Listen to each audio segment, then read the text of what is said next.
भगतां की चाल निराली, चाला निराली भगतां केरी, बिखब मार्ग चलना, लब लोभ अहंकार तज तृष्णा, बहुत नाही बोलना, खन्यों तिखी वालों निक्की, एत मार्ग जाना, गुर प्रसादी जिने आप तजया, हर वासना समाणी, कह नानक चाल भगतां, जुगो जुग निराली।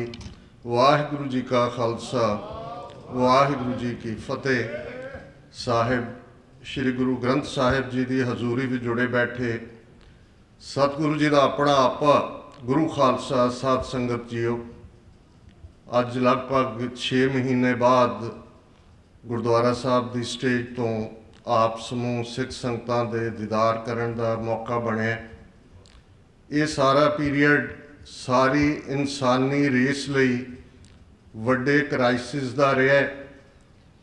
लखां की गिणती च मौतां होईयां ने ते इस च भी कोई शक नहीं है कि जदों इस सारे का प्रभाव खत्म होएगा तो इंसानी इतिहास ये कहेगा जिवें pre second world war, post second world war दुनिया किहो जी सी, प्री वर्ल्ड वॉर तो पहला, सैकंड वर्ल्ड वॉर तो बाद किवें सारियां कॉलोनीअल पावर्स वड्डियां वड्डियां ब्रिटिश कॉलोनीअल्स उन्हां दा जफ्फा टुट्टा। 60 देश अगले 10 सालों के जिहड़े अज ब्रिटिश कॉमनवैल्थ का हिस्सा ने वो आज़ाद होए। इवें ही असी 9/11 प्री 9/11 एंड पोस्ट 9/11, सो ये प्री कोविड-19 एंड पोस्ट कोविड-19 इस संसार की गल होएगी। वो आर्थिकता के हवाले नाल होए, ग्लोबल सुपर पावर्स की लड़ाई की गल होए, जां कुल मिला के साडी वलनरेबिलिटी की गल होए, जिहड़ा इंसान चंद्रमा मार्स तक पहुँचण का दावा और साइंस जिहड़ी इनविंसीबल जिन्हों कहा जान लगा सी, किवें एक निक्की जी कोविड-19 जिन्हों ना तुसीं माइक्रोस्कोप थले देख सकते हो ना कोई, उसने सारे सिस्टम्स नूं फ्लैट कर दिता है। तो अनफॉर्चुनेटली इस सारे का हिस्सा क्योंकि न्यूयॉर्क शहर जिथे वड्डी गिणती दे विच मौतां होईयां ने, उहदे च साडे अपने भाईचारे दे भी वीर भैणां उन्होंने भी जिहड़ा इस सारे दे क्राइसिस का वो शिकार होए ने। और खास तौर पर वीर कुलविंदर सिंह जिन्होंने असीं बाबा जी करके प्यार नाल कहंदे सी, और हमेशा गुरुद्वारा साहब लंगर की सेवा होए उस पीरीयड च भी, और होर भी बहुत सारे जाने पछाणे चेहरे जिहड़े 5-6 महीने पहला साडे नाल सन, अज साडे च नहीं ने। ये गल सानू याद दहानी भी करवाती है कि बहती जात कदे दृष्ट ना धारत, कि किन्नी वलनरेबिलिटी है। और अज का यह दिन जिवें भाई साहब ने, भाई लखविंदर सिंह जी ने, उस तो पहला भाई भूपिंदर सिंह जी ने अपनी कथा सारे इतिहासक वेरविਆਂ का जिक्र किया है। गुरु अमरदास जी, गुरु रामदास जी, भाई महताब सिंह जी, और करंट जे असी गल करिए तो बेशक बहुत कुछ जिहड़े लोग अपने मुल्क दे नाल भी गद्दारियां करते रहे, जदों अज जिन्हां दे हाथ पावर आई है उन्हां दा कोई दिन मनाउणा हुंदा है, कोई सिल्वर जुबली कहंदा है, कोई गोल्डन जुबली कहंदा है, कोई डायमंड जुबली कहंदा है। तो अज जिन्हां 2 योधियां नूं असीं याद कर रहे हैं, शहीद भाई दिलावर सिंह ते शहीद भाई जसवंत सिंह खालड़ा, उन्हां दी सिल्वर जुबली भी है, 25 वरे पूरे होए ने।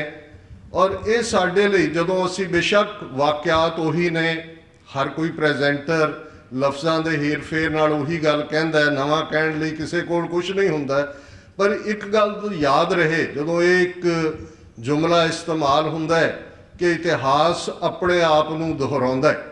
कोई इतिहास दे कोई ऐसा एक्सल नहीं लगा होया कि इतिहास घूमण लग जांदा है। इसलिए इतिहास दोहरांदा है कि जिन्हां दे नाल वापरिया हुंदा है वो भी कुछ सीखण तो इनकारी हुंदे ने, उन्होंने भी कुछ नहीं सीखिया है। तो जिन्हां ने वो वपराया हुंदा है, जिवें जे असीं दिल्ली तख्त विज़ावी सिख कौम की गल करिए तो वपराण वाले घल्लूकारियां का इतिहास भाई महताब सिंह का जिक्र होया है, दरबार साहब की लगभग 4 सदियां की कुर्बानियां भरी सिख कौम की हिस्टरी ਮੀਰੀ ਤੇ ਪੀਰੀ ਦੇ ਸੁਮੇਲ ਦੀ ਗੱਲ, ਬਾਬਾ ਬੁੱਢਾ ਜੀ ਦੀ ਯਾਦ ਨੂੰ ਸਮਰਪਿਤ ਵੀ ਇਹ ਦੀਵਾਨ ਹੈ, ਜਿਨ੍ਹਾਂ ਨੂੰ ਕਦੇ ਗੁਰੂ ਨਾਨਕ ਸਾਹਿਬ ਨੇ ਫਰਮਾਇਆ ਸੀ, ਬਾਬਾ ਤੈਥੋਂ ਕਦੇ ਓਲੇ ਨਾ ਹੋਸਣ।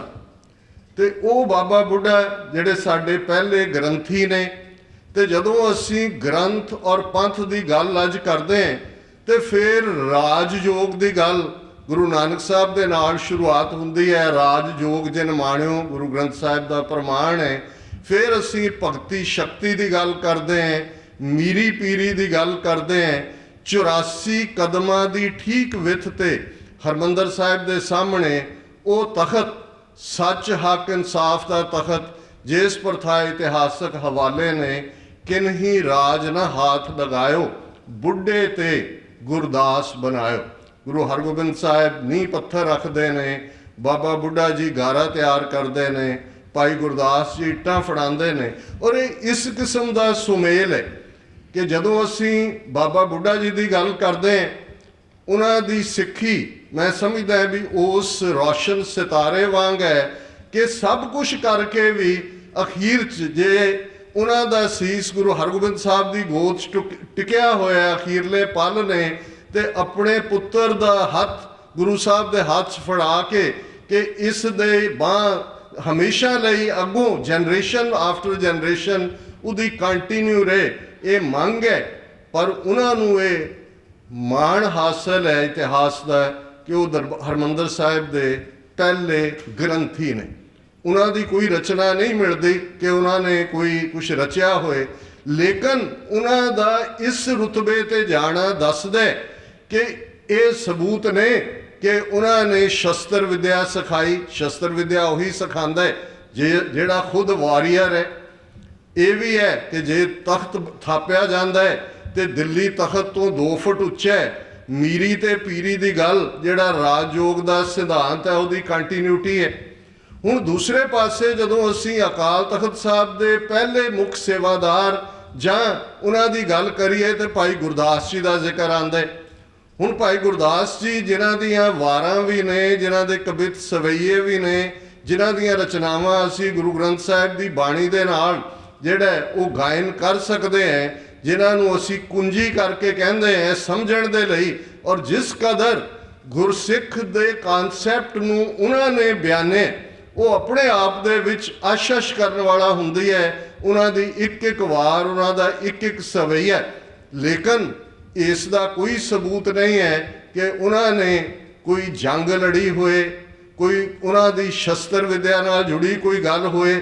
ਉਹਨਾਂ ਦੀ ਵਾਰ ਜ਼ਰੂਰ ਹੈ ਜਦੋਂ 6ਵੇਂ ਪਾਤਸ਼ਾਹ ਜਿਹੜੇ ਨੇ ਉਹ ਮੀਰੀ ਪੀਰੀ ਦੀਆਂ ਤਲਵਾਰਾਂ 2 ਬੰਨ੍ਹਦੇ ਨੇ ਤੇ ਫਿਰ 6ਠਮ ਪੀਰ ਬੈਠਾ ਗੁਰ ਭਾਰੀ, ਅਰਜਨ ਕਾਇਆ ਪਲਟ ਕੇ ਮੂਰਤ ਹਰਗੋਬਿੰਦ ਸਵਾਰੀ। ਹੁਣ ਉਹ ਅਕਾਲ ਤਖਤ ਦੇ ਪਹਿਲੇ, ਜੇ ਅੱਜ ਦੇ ਕੰਟੈਕਸਟ ਅਸੀਂ ਜਥੇਦਾਰ ਲਫ਼ਜ਼ ਕਹਿਣਾ ਹੋਏ ਤੇ ਉਹ ਬਣਦੇ ਨੇ। ਹੁਣ ਇਸ ਨੂੰ ਤੁਸੀਂ ਮੀਰੀ ਪੀਰੀ ਦਾ ਸੁਮੇਲ, ਸੇਵਾ ਨੂੰ ਪੂਰੀ ਤੌਰ ਤੇ ਸਮਰਪਿਤ, ਲਰਨਿੰਗ ਦਾ ਐਪੀਟੋਮ, ਇਸ ਦਾ ਉਹੀ ਹੈ। ਜੇ 10ਵੇਂ ਪਾਤਸ਼ਾਹ ਤੱਕ ਪਹੁੰਚਦੇ ਹਾਂ, ਅਸੀਂ ਸੰਤ ਸਿਪਾਹੀ ਦੇ ਕਨਸੈਪਟ ਦੀ ਗੱਲ ਕਰਦੇ ਹਾਂ। ਸੰਤ ਜਰਨੈਲ ਸਿੰਘ ਜੀ ਖਾਲਸਾ ਪਿੰਡਰਾਂ ਵਾਲੇ ਜਦੋਂ ਕਿਰਪਾਨ ਲਫ਼ਜ਼ ਦੇ ਅਰਥ ਕਰਦੇ ਸਨ ਤੇ ਉਹ ਕਹਿੰਦੇ ਸਨ ਇਹ 2 ਲਫ਼ਜ਼ਾਂ ਦਾ ਸੁਮੇਲ ਹੈ, ਕਿਰਪਾ ਤੇ ਆਨ।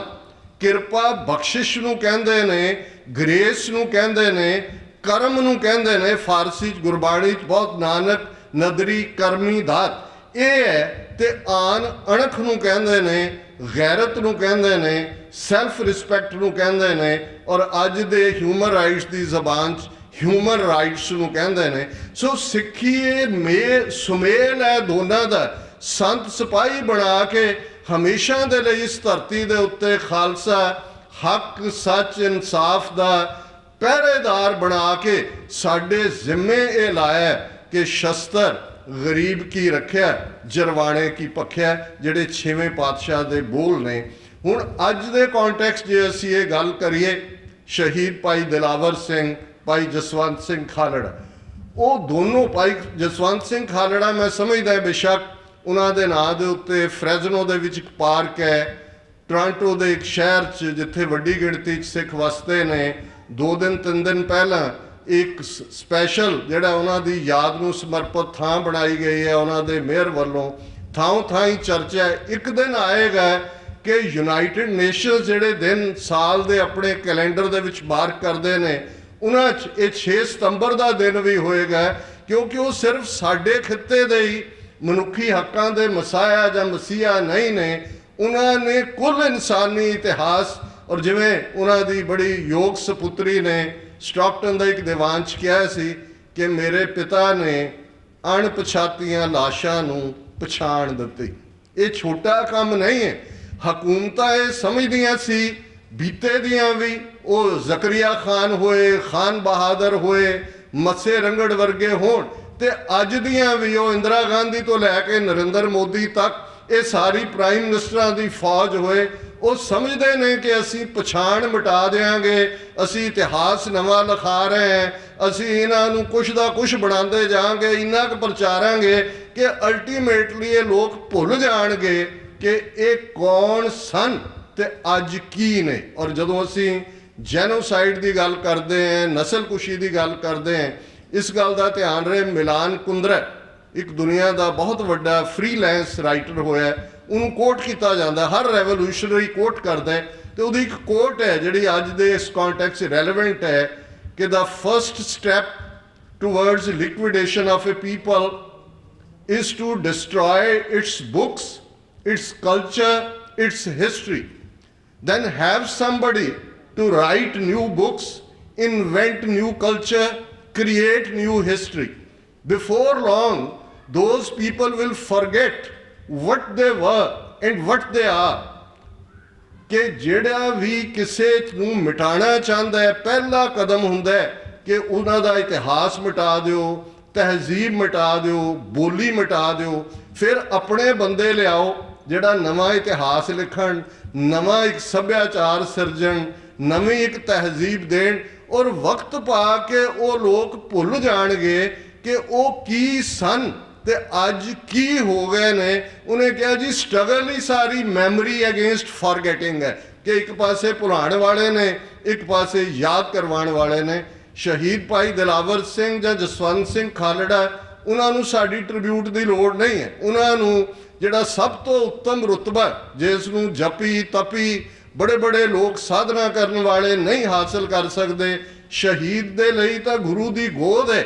ਔਰ ਇਹੀ ਫੇਥ 18th ਸੈਂਚੁਰੀ 'ਚ ਜਿਹੜੇ ਸਿੱਖ ਆਪਣੀ ਆਜ਼ਾਦੀ ਦੇ ਰਸਤੇ ਤੇ ਤੁਰੇ ਸੀ, ਜਿਨ੍ਹਾਂ ਨੂੰ ਸਾਡੇ ਅੱਜ ਦੇ ਬੁੱਧੀਜੀਵੀਆਂ ਵਾਂਗ, ਆਪਣੇ ਆਪ ਨੂੰ ਅਕਲਮੰਦ ਕਹਿਣਾ ਵਾਂਗ ਭੁਲੇਖਾ ਨਹੀਂ ਸੀ ਕਿ ਜੀ ਖਾਲਿਸਤਾਨ ਹੋਏ, ਛੋਟਾ ਹੋਏ, ਵੱਡਾ ਹੋਏ, ਹੋਣਾ ਚਾਹੀਦਾ ਨਹੀਂ ਹੋਣਾ ਚਾਹੀਦਾ। ਉਹਨਾਂ ਨੇ ਕਨਕਲੂਡ ਕਰ ਲਿਆ ਸੀ ਰਾਜ ਕਰੇ ਹੈ ਇੱਕ ਹੈ, ਲੜ ਮਰੇ ਹੈ, ਕਿ ਜਾਂ ਅਸੀਂ ਰਾਜ ਕਰਾਂਗੇ ਤੇ ਜਾਂ ਇਸ ਰਾਜ ਲਈ ਮਰ ਜਾਵਾਂਗੇ, ਦੂਸਰੀ ਕੋਈ ਆਪਸ਼ਨ ਹੀ ਨਹੀਂ ਹੈ। ਔਰ ਇਹ ਸਲੋਗਨ ਮਚ ਬਿਫੋਰ ਅਮਰੀਕਾ ਜਦੋਂ 4 ਜੁਲਾਈ ਸੈਲੀਬ੍ਰੇਟ ਕਰਦਾ, ਤੇ ਫਿਰ ਉਹ ਪੋਪੂਲਰ ਇੱਕ ਕੋਟ ਜਿਹੜੇ ਇਹਨਾਂ ਦੇ ਇੱਕ ਬੜੇ ਜ਼ਬਰਦਸਤ ਬੰਦੇ ਨੇ ਇੱਥੇ ਫਿਲਾਡੈਲਫੀਆ ਦੀ ਅਸੈਂਬਲੀ 'ਚ ਕਹੀ ਸੀ, ਗਿਵ ਮੀ ਲਿਬਰਟੀ ਔਰ ਗਿਵ ਮੀ ਡੈਥ, ਕਿ ਜਾਂ ਆਜ਼ਾਦੀ ਹੈ ਜਾਂ ਮੌਤ ਹੈ, ਵਿਚਕਾਰਲਾ ਕੋਈ ਰਸਤਾ ਨਹੀਂ ਹੈ। ਜੇ ਅਸੀਂ ਇੰਨਾ ਵੱਡਾ ਰਾਜ ਭਾਗ ਸਿਰਜਿਆ ਸੀ, 1.5 ਲੱਖ ਮੁਰੱਬਾ ਮੀਲ ਤੋਂ ਜ਼ਿਆਦਾ, ਦਰਾਏ ਖੈਬਰ ਤੋਂ ਤਿੱਬਤ ਤੱਕ, ਔਰ ਇਸ ਪਾਸੇ ਸ਼ਿਕਾਰਪੁਰ ਸਿੰਧ ਤੋਂ ਸਤਲੁਜ ਦੇ ਪੈਰਾਂ ਤੱਕ, ਕਿਉਂਕਿ ਉਹਨਾਂ ਨੂੰ ਕੋਈ ਭੁਲੇਖਾ ਨਹੀਂ ਸੀ, ਇਸ ਰਸਤੇ ਤੇ ਤੁਰੇ ਕਿ ਹਮ ਪਾਤਸ਼ਾਹੀ ਸਤਗੁਰ ਦੇਈ, ਹੰਨੇ ਹੰਨੇ ਲਾਏ, ਜੈ ਜੈ ਬਹਿ ਜ਼ਮੀਨ ਮਲ ਤਹਿ ਤਹਿ ਤਖਤ ਬਣਾਏ, ਕਿ ਸਾਨੂੰ ਪਾਤਸ਼ਾਹ ਨੇ ਇਹ ਪਾਤਸ਼ਾਹੀ ਦਿੱਤੀ ਹੋਈ ਹੈ। ਇਨ ਗਰੀਬ ਸਿੱਖਨ ਕੋ ਦੇਉ ਪਾਤਸ਼ਾਹੀ, ਇਹ ਯਾਦ ਰੱਖੇ ਹਮਰੀ ਗੁਰਿਆਈ। ਕੋਈ ਇਫ ਐਂਡ ਬਟ ਜਦੋਂ ਆਂਦੀ ਹੈ ਤੇ ਫਿਰ ਤਾਂ ਤੁਸੀਂ 2 ਕਦਮ ਵੀ ਨਹੀਂ ਤੁਰ ਸਕਦੇ। ਭਾਈ ਸਾਹਿਬ ਨੇ ਸ਼ਬਦ ਪੜ੍ਹਿਆ ਸੀ ਕਬੀਰ ਸਾਹਿਬ ਦਾ, ਡਗਮਗ ਛਾੜ ਰੇ ਮਨ ਬੌਰਾ, ਅਬ ਤੋ ਜਰੇ ਮਰੇ ਸਿੱਧ ਪਾਈਏ, ਲੀਨੋ ਹਾਥ ਸਧੌਰਾ। ਬੇਸ਼ੱਕ ਉਹ ਸਤੀ ਰਸਮ ਵੱਲ ਇਸ਼ਾਰਾ ਕਰਦੇ ਕਿ ਇੱਕ ਵਾਰੀ ਸੰਧੂਰਿਆ ਹੋਇਆ ਨਾਰੀਅਲ ਹੱਥ ਫੜ ਲਿਆ, ਅੱਗ ਸਾਹਮਣੇ ਹੈ, ਫਿਰ ਤੁਸੀਂ ਹੁਣ ਨਹੀਂ ਹੈ ਕਿ ਮੈਂ ਸੜਾਂ ਕਿ ਨਾ ਸੜਾਂ। ਅਸੀਂ ਉਸ ਮੁਕਾਮ ਤੇ ਆ ਕੇ ਖਲੋਤੇ हैं ਖਾਲਸਾ ਜੀ ਕਿ ਅੱਜ ਕੌਮ ਨੇ ਦੇਖਣਾ, ਜਿਵੇਂ ਸ਼ੇਕਸਪੀਅਰ ਹੈ, ਬੀ ਔਰ ਨਾਟ ਟੂ ਬੀ, ਕਿ ਅਸੀਂ ਹੋਣਾ ਜਾਂ ਨਹੀਂ ਹੋਣਾ। ਬੇਸ਼ੱਕ ਇਹਦੇ 'ਚ ਕੋਈ ਸ਼ੱਕ ਨਹੀਂ ਹੈ। ਅਬ ਚੱਲ ਨੀਂਹ ਧਰੀ ਗੁਰੂ ਨਾਨਕ, ਨਿਤ ਨਿਤ ਚੜ੍ਹੇ ਸਵਾਈ। ਸਿੱਖੀ ਦੀਆਂ ਦੁਨੀਆ ਭਰ ਦੇ ਵਿੱਚ ਜੇ ਕੋਵਿਡ-19 ਦੇ ਕ੍ਰਾਈਸਿਸ ਦੀ ਗੱਲ ਕੀਤੀ ਹੈ, ਤੇ ਇਸ ਬੇਘਰੀ ਕੌਮ ਨੇ ਦੁਨੀਆ ਭਰ 'ਚ ਜਿਵੇਂ ਆਪਣੀ ਪਛਾਣ ਬਣਾਈ ਹੈ, ਇਸ ਕ੍ਰਾਈਸਿਸ 'ਚ ਲੋਕ ਅੰਦਰ ਲੁਕੇ ਹੋਏ ਨੇ, ਸਿੱਖ ਬਾਹਰ ਨਿਕਲ ਕੇ ਲੰਗਰ ਲਾ ਰਹੇ ਨੇ, ਮਾਸਕਸ ਵੰਡ ਰਹੇ ਨੇ, ਦੁਨੀਆ ਭਰ 'ਚ ਗੱਡੀਆਂ ਲੈ ਕੇ ਨਿਕਲੇ ਨੇ। ਕਿਹਨੂੰ ਮਦਦ ਦੀ ਲੋੜ ਹੈ? ਇਹ ਸਾਡਾ ਕੀਤਾ ਨਹੀਂ, ਇਹ 10 ਗੁਰੂ ਸਾਹਿਬਾਨ ਨੇ ਸਾਡੀ ਉਹ ਪ੍ਰੋਗਰਾਮਿੰਗ ਕੀਤੀ ਹੋਈ ਹੈ। ਨੋ ਮੈਟਰ ਕਿੰਨੀਆਂ ਸਾਡੇ 'ਚ ਕਮਜ਼ੋਰੀਆਂ ਹੋਣ, ਸਾਡੇ ਲੋਕ ਅੱਜ ਕਿਸ ਕਿਸਮ ਦੇ ਵਿਵਾਦਾਂ 'ਚ ਫਸੇ ਹੋਏ ਨੇ, ਸਰਕਾਰਾਂ ਅੱਗੋਂ ਐਨਕਰੇਜ ਕਰਦੀਆਂ, ਅਸੀਂ ਵੀ ਉਹਦੇ 'ਚ ਜਾ ਰਹੇ, ਪਰ ਇਹਦੇ ਬਾਵਜੂਦ ਸਾਡੀ ਪ੍ਰੋਗਰਾਮਿੰਗ ਹੈ ਸਤਿਗੁਰੂ ਨੇ ਕੀਤੀ ਹੋਈ। ਅਸੀਂ ਬੇਘਰੇ ਨਹੀਂ ਰਹਿਣਾ, ਸਤਿਗੁਰੂ ਨੇ ਸਾਨੂੰ ਬੇਘਰੇ ਨਹੀਂ ਰੱਖਣਾ। ਸਰਦਾਰ ਕਪੂਰ ਸਿੰਘ ਜਿਹੜੇ ਕਈ ਵਾਰ ਉਦਾਸ ਵੀ ਹੁੰਦੇ ਸੀ, ਵੈਰਾਗ ਵੀ ਕਰਦੇ ਸੀ, ਫਿਰ ਉਹਨਾਂ ਇੱਕਦਮ ਹੌਸਲੇ ਜਾ ਕੇ ਕਹਿਣਾ, ਉਹਨਾਂ ਕਹਿਣਾ ਨਹੀਂ, 10ਵੇਂ ਪਾਤਸ਼ਾਹ ਦਾ ਇਹ ਪੰਥ ਨਾਲ ਇਕਰਾਰਨਾਮਾ ਹੈ, ਉਹਨਾਂ ਦਾ ਇਕਰਾਰਨਾਮਾ ਹੈ ਕਿ ਪੰਥ ਖਾਲਸਾ ਖੇਤੀ ਮੇਰੀ, ਹਉ ਸੰਭਾਲ ਕਰੋ ਤਿਸ ਕੇਰੀ। ਉਹਨਾਂ ਨੇ ਸਾਨੂੰ ਬੇਘਰੇ ਨਹੀਂ ਰਹਿਣ ਦੇਣਾ। ਇਹ ਇਹਨਾਂ ਸ਼ਹੀਦੀਆਂ ਨੇ, ਸ਼ਹੀਦ ਭਾਈ ਦਿਲਾਵਰ ਸਿੰਘ ਜਿਵੇਂ ਦੱਸਿਆ ਗਿਆ, ਉਸ ਪੀਰੀਅਡ ਦਾ ਬੇਨਤੇ ਔਰ KP ਗਿੱਲ ਇਹਨਾਂ 2 ਬੁੱਚੜਾਂ ਦੀ ਕਹਾਣੀ ਤੁਸੀਂ ਦੇਖੋ। ਇਹ ਸਿਰਫ ਤਰਨਤਾਰਨ ਦੇ 3 ਸ਼ਮਸ਼ਾਨ ਘਾਟਾਂ ਦੀ ਕਹਾਣੀ ਨਹੀਂ ਹੈ, ਇਹ ਪੰਜਾਬ ਦੇ ਉਸ ਵੇਲੇ ਦੇ 12 ਤੋਂ ਜ਼ਿਆਦਾ ਜ਼ਿਲ੍ਹਿਆਂ ਦੀ ਕਹਾਣੀ ਹੈ। ਕਿਵੇਂ ਆਦਮਬੋ ਕਰਦੀ ਇਹ ਮੌਤ ਦੀ ਹਨੇਰੀ ਚਲਾਈ ਗਈ, ਕਿਵੇਂ ਇਸ ਕਾਤਲ ਨੂੰ ਕਿੱਥੋਂ ਤੱਕ ਕਹਿਣ ਵਾਲੇ ਕੋਈ ਗੁਰੂ ਨਾਨਕ ਦਾ ਅਵਤਾਰ ਦੱਸ ਰਿਹਾ ਹੈ, ਕੋਈ ਰਾਮ ਜੀ ਦਾ ਅਵਤਾਰ ਦੱਸ ਰਿਹਾ ਹੈ, ਕੋਈ ਕ੍ਰਿਸ਼ਨ ਜੀ ਦਾ ਅਵਤਾਰ ਦੱਸ ਰਿਹਾ ਹੈ। ਔਰ ਅੱਜ ਜਦੋਂ ਅਸੀਂ ਦੁਨੀਆ ਦੇ ਵਿੱਚ ਪ੍ਰੀਐਮਪਟ ਸਟ੍ਰਾਈਕ ਦੀ ਗੱਲ ਕਰਦੇ ਹਾਂ, ਜਿਸ ਦਿਨ ਇਹ ਸੋਧਿਆ ਗਿਆ, ਅਣਖੀਲਾ ਪੰਜਾਬ ਪ੍ਰੋਗਰਾਮ ਟੋਰਾਂਟੋ ਤੋਂ ਚੱਲਦਾ ਸੀ, ਉਹਨਾਂ ਨੇ 1995 31 ਅਗਸਤ ਦੀ ਗੱਲ ਹੈ, ਤੇ ਉਹਨਾਂ ਨੇ ਇੰਟਰਵਿਊ ਕੀਤਾ, ਮੈਨੂੰ ਵੀ ਕੀਤਾ, ਜਸਟਿਸ ਅਜੀਤ ਸਿੰਘ ਬੈਂਸ ਵੀ, ਡਾਕਟਰ ਜਗਜੀਤ ਸਿੰਘ ਚੌਹਾਨ ਇੰਗਲੈਂਡ ਸੀ, ਉਹਨਾਂ ਨੂੰ ਵੀ 5-6 ਇੰਟਰਵਿਊ। ਤੇ ਜਸਟਿਸ ਅਜੀਤ ਸਿੰਘ ਬੈਂਸ ਜਿਹੜੇ ਪੰਜਾਬ ਹਿਊਮਨ ਰਾਈਟਸ ਆਰਗੇਨਾਈਜੇਸ਼ਨ ਦੇ ਪ੍ਰੈਜ਼ੀਡੈਂਟ ਫਾਊਂਡਰ ਨੇ, ਉਹਨਾਂ ਨੇ ਕਿਹਾ ਵੀ ਇਹਨਾਂ ਦੋਵਾਂ ਨੇ 2.5 ਸਾਲ 'ਚ 50,000 ਸਿੱਖ ਨੌਜਵਾਨ ਮਾਰੇ। ਤੇ ਜੇ ਅਸੀਂ ਪ੍ਰੀਐਮਪਟ ਸਟ੍ਰਾਈਕ ਦੀ ਗੱਲ ਕਰੀਏ, ਜੇ 2.5 ਸਾਲ ਉਹਨਾਂ ਦੀ ਟਰਮ ਪੂਰੀ ਹੋਈ ਸੀ, 9% ਤੋਂ ਵੀ ਘੱਟ ਵੋਟਾਂ ਦੇ ਨਾਲ ਚੁਣੇ ਗਏ ਸੀ, ਜੇ ਅਗਲੇ 2.5 ਸਾਲ ਉਹਨੂੰ ਹੋਰ ਮਿਲਦੇ ਤੇ ਇਸ ਤੋਂ ਦੁੱਗਣੇ ਉਹਨੇ ਮਾਰਨੇ ਸੀ। ਤੇ ਜੇ ਸ਼ਹੀਦ ਭਾਈ ਦਿਲਾਵਰ ਸਿੰਘ ਨੇ ਜਿੰਨਾ ਵੱਡਾ ਕਾਰਨਾਮਾ ਕੀਤਾ, ਇਹੀ ਨਹੀਂ ਕਿ ਪਾਪੀ ਕੋ ਦੰਡ ਦਿਓ, ਉਹ ਤਾਂ ਸਾਡਾ ਕੰਟੀਨਿਊਟੀ ਰਹੇਗੀ, ਪਰ ਮੈਂ ਸਮਝਦਾ ਹਾਂ ਕਿ 50,000 ਤੋਂ ਜ਼ਿਆਦਾ ਹੋਰ ਜ਼ਿੰਦਗੀਆਂ ਸੇਵ ਕੀਤੀਆਂ ਨੇ ਪ੍ਰੀਐਮਪਟ ਸਟ੍ਰਾਈਕ ਕਰਕੇ। ਅੱਜ ਅਸੀਂ ਉਸ ਕ੍ਰਾਈਸਿਸ 'ਚ ਹੈ। ਔਰ ਇੱਕ ਗੱਲ ਮੈਂ ਕਨਕਲੂਜਨ 'ਚ ਕਹਿਣਾ ਚਾਹੁੰਦਾ, ਕ੍ਰਾਈਸਿਸ ਓਪਰਚੁਨਿਟੀਜ਼ ਵੀ ਹੁੰਦੀਆਂ ਨੇ, ਜਿਵੇਂ ਕੋਵਿਡ-19 ਕ੍ਰਾਈਸਿਸ ਹੈ, ਪਰ ਜਿਵੇਂ ਸਿੱਖ ਕੌਮ ਦਾ ਬੈਸਟ ਇਸ 'ਚ ਬਾਹਰ ਆਇਆ। ਅੱਜ ਸਾਡੇ ਖਿੱਤੇ ਦੇ ਅੰਦਰ ਇੱਕ ਪਾਸੇ ਹਿੰਦੂਤਵੀ ਰਜੀਮ ਹੈ, ਜਿਨ੍ਹਾਂ ਨੇ ਚਾਣਕਿਆ ਨੀਤੀ ਦੇ ਚਾਰੋਂ ਹੀ ਹਥਿਆਰ ਸਾਮ ਦਾਮ ਦੰਡ ਭੇਦ ਬੜੀ ਬੇਕਿਰਕੀ ਦੇ ਨਾਲ ਥੋਪੇ ਹੋਏ ਨੇ, ਪਰ ਚਾਈਨਾ ਭਾਰਤ ਕ੍ਰਾਈਸਿਸ, ਚਾਈਨਾ ਦੀ ਫੌਜ, ਭਾਰਤ ਦਾ ਆਪਣੇ ਗਵਾਂਢ ਦੇ ਵਿੱਚ ਨੇਪਾਲ ਵੀ ਹੱਥੋਂ ਨਿਕਲ ਗਿਆ ਹੈ, ਬੰਗਲਾਦੇਸ਼ ਵੀ ਨਿਕਲ ਗਿਆ ਹੈ, ਸ੍ਰੀਲੰਕਾ ਵੀ ਨਿਕਲ ਗਿਆ ਹੈ, ਪਾਕਿਸਤਾਨ ਨਾਲ ਤਾਂ ਪਹਿਲਾਂ ਹੀ ਕਿਹੋ ਜਿਹੇ ਸੰਬੰਧ ਨੇ। ਸੋ ਇਸ ਸਾਰੇ 'ਚ ਸਾਡੇ ਲਈ ਵੀ ਇੱਕ ਓਪਰਚੁਨਿਟੀ ਹੈ ਕਿ ਬਹੁਤ ਜਲਦੀ ਇਸ ਦੇਖੋ ਜੀਓ ਪੋਲੀਟਿਕਸ ਜਦੋਂ ਬਦਲਦੀ ਹੈ, ਉਦੋਂ ਨਵੀਆਂ ਓਪਰਚੁਨਿਟੀਜ਼ ਆਉਂਦੀਆਂ। ਜੇ ਸੈਕੰਡ ਵਰਲਡ ਵਾਰ 'ਚ ਬੇਸ਼ੱਕ ਅੰਗਰੇਜ਼ ਜਿੱਤੇ, ਪਰ ਇੰਨੇ ਕੁ ਕੰਗਾਲ ਹੋ ਗਏ ਆਰਥਿਕ ਤੌਰ ਤੇ ਕਿ ਅਗਲੇ 10 ਸਾਲ 'ਚ 60 ਨਵੇਂ ਦੇਸ਼ ਉਹਨਾਂ ਨੂੰ ਛੱਡਣੇ ਪਏ। ਨਵੇਂ ਮੈਪ ਮੇਕਿੰਗ, ਹਮੇਸ਼ਾ ਦੁਨੀਆ 'ਚ ਨਵੇਂ ਨਕਸ਼ੇ ਬਦਲਦੇ ਨੇ, ਲਾਈਨਾਂ ਬਦਲਦੀਆਂ ਨੇ। ਔਰ ਇਹਦੇ 'ਚ ਕੋਈ ਸ਼ੱਕ ਨਹੀਂ ਹੈ ਕਿ 5 ਮਿਲੀਅਨ ਸਿੱਖ ਡਾਇਸਪੋਰਾ ਨੇ ਇਹਨਾਂ ਸ਼ਹੀਦਾਂ ਦੀ ਆਵਾਜ਼ ਨੂੰ ਅੱਜ ਤੱਕ ਵੀ ਬਰਕਰਾਰ ਰੱਖਿਆ ਹੈ। ਪੰਜਾਬ ਦੇ ਅੰਦਰ ਵੀ ਉਹ ਆਵਾਜ਼ ਹੈ। ਜੇ ਪੰਜਾਬ ਦੇ 22 ਜ਼ਿਲ੍ਹਿਆਂ 'ਚੋਂ ਇੱਕ ਮੋਗਾ ਜ਼ਿਲ੍ਹੇ ਦੇ DC ਦੇ ਹੈੱਡਕੁਆਰਟਰ 'ਤੇ ਨੌਜਵਾਨ ਜਾ ਕੇ ਝੰਡਾ ਚਲਾ ਦਿੰਦੇ ਨੇ, ਤਿਰੰਗਾ ਵੀ ਨਾਲ ਲੈ ਜਾਂਦੇ ਨੇ। ਇਹ ਹੈ ਬਾਬਾ ਬੋਤਾ ਸਿੰਘ, ਬਾਬਾ ਗਰਜਾ ਸਿੰਘ ਦੀ ਸਪਿਰਿਟ, ਜਿਹੜੀ ਹਮੇਸ਼ਾ ਰਹੇਗੀ।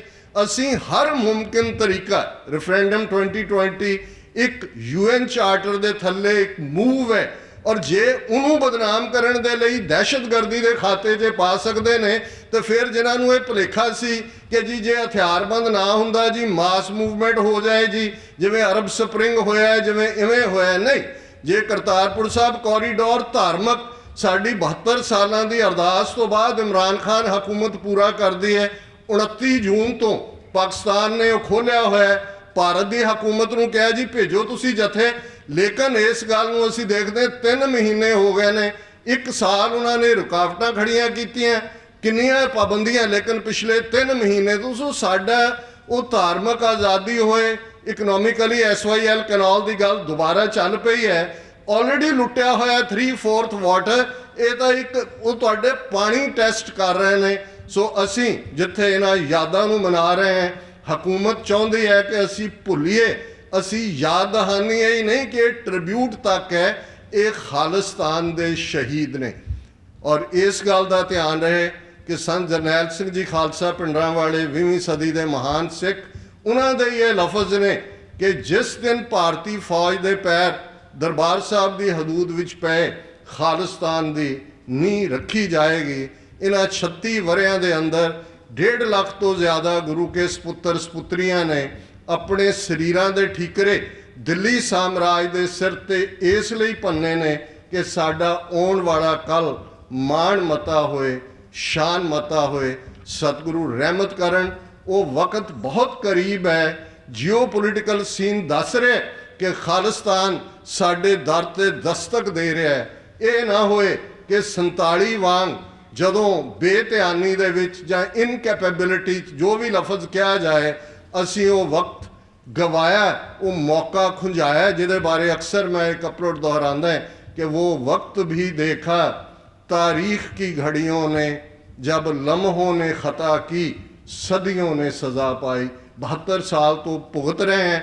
ਹੁਣ ਅਸੀਂ ਇਸ ਗੱਲ ਦੇ ਉੱਤੇ ਇੱਕ ਆਵਾਜ਼ ਵਿਦ ਸੋਲੀਡੈਰਿਟੀ, ਇੱਕ ਮੁਠਤਾ ਦੇ ਨਾਲ ਔਰ 5 ਬੁਲੰਦ ਨਾਰੇ, ਖਾਲਿਸਤਾਨ ਦੇ ਸੈਂਟਰਲ ਸਟੇਜ ਹੈ ਸਾਡੀ, ਇਹ ਸਾਰੇ ਈਸਟ ਕੋਸਟ ਦੀ, ਜਿੱਥੋਂ ਇਹ ਮੈਸੇਜ ਜਾਏ ਕਿ ਬੇਸ਼ੱਕ ਬਹੁਤ ਕੁਛ ਹਾਕਮਾਂ ਨੇ, ਹਕੂਮਤਾਂ ਨੇ ਆਪਣੀਆਂ ਐਮਬੈਸੀਆਂ, ਕੌਂਸੂਲੇਟਾਂ ਰਾਹੀਂ ਮਿਸ ਇਨਫੋਰਮੇਸ਼ਨ ਕੈਂਪੇਨ ਵੀ ਹੈ, ਉਹਨਾਂ ਦੇ ਰੈਂਟਾ ਸਿੱਖ ਵੀ ਖੜੇ ਕੀਤੇ ਹੋਏ ਨੇ, ਜਿਨ੍ਹਾਂ ਦਾ ਕੋਈ ਨਾ ਕੋਈ ਡੈਲੀਗੇਸ਼ਨ ਮਿਲਾ ਕੇ ਫਿਰ ਫੋਟੋਆਂ ਲਾ ਕੇ ਦੱਸਦੇ ਨੇ ਕਿ ਜੀ ਇਹ ਬਹੁਤ ਸਾਡੇ ਨਾਲ ਸਿੱਖ ਨੇ। ਉਹਨਾਂ ਨੂੰ ਵੀ ਪਤਾ ਹੈ ਕਿ ਕੋਈ ਗੁਰੂ ਨਾਨਕ ਦਾ ਸਿੱਖ ਜਿਹੜਾ ਸਿੱਖ ਕਹਿੰਦਾ ਉਹ ਕਦੇ ਜ਼ਾਲਮ ਦੇ ਨਾਲ ਖਲੋ ਨਹੀਂ ਸਕਦਾ।